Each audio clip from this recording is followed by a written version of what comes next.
В соборе Казанской иконы Божьей Матери сегодня особая атмосфера. Зал утопает в цветах, звучат молитвы. Митрополит Кирилл по случаю Пасхи в праздничном облачении. С раннего утра здесь идет субботняя литургия.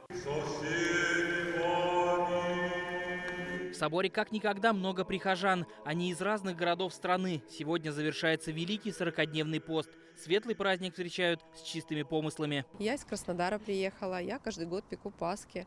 А в этом году не пеку, потому что я не в своем городе. И так как я не в своем городе, я пришла вот сюда, в монастырь, стояла службу. Первый раз в Казани и первый раз в этом храме.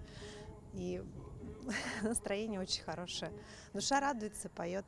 Вот кулич, Пасха рецепт, все вот передаю сестре, племянницам. Юлия Качалкина росла с бабушкой и прабабушкой. Все пасхальные рецепты, которыми они делились, записывала. Тетрадь сохранила и уже сейчас передает знания своим родным. Рецептов много разных. Это рецепт проверенный именно годами, временем, что ингредиенты все теплые должны быть, с любовью, домашние, деревенские, вот молочко, яйца, все заранее готовлю. Раньше Юлия постилась все 40 дней, сейчас только в Страстную неделю. Самые строгие 7 дней перед Пасхой. В воскресенье каждый год за праздничным столом собирается вся семья. Приходят в гости и соседи. Утром обязательно на завтрак мы всегда начинали с яичка. Обязательно. Яичко самое первое в Пасху съедаешь, еще бывает за столом стукаешься.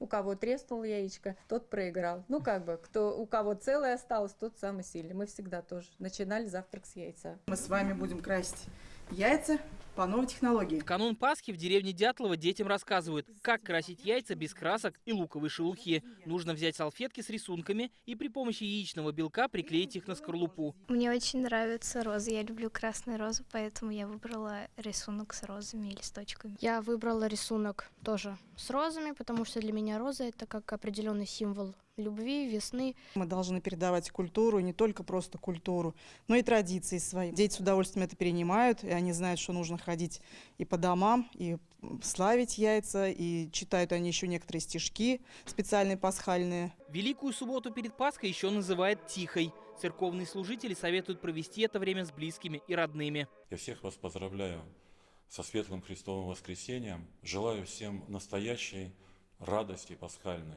Христос воскресе! Уже этой ночью во всех храмах пройдут пасхальные службы и крестный ход. И колокольный перезвон в каждый дом принесет благую весть о начале светлого Христового воскресения. Иван Сарафанов, Игорь Романов, Владимир Гурьянов, ТНВ, Татарстан.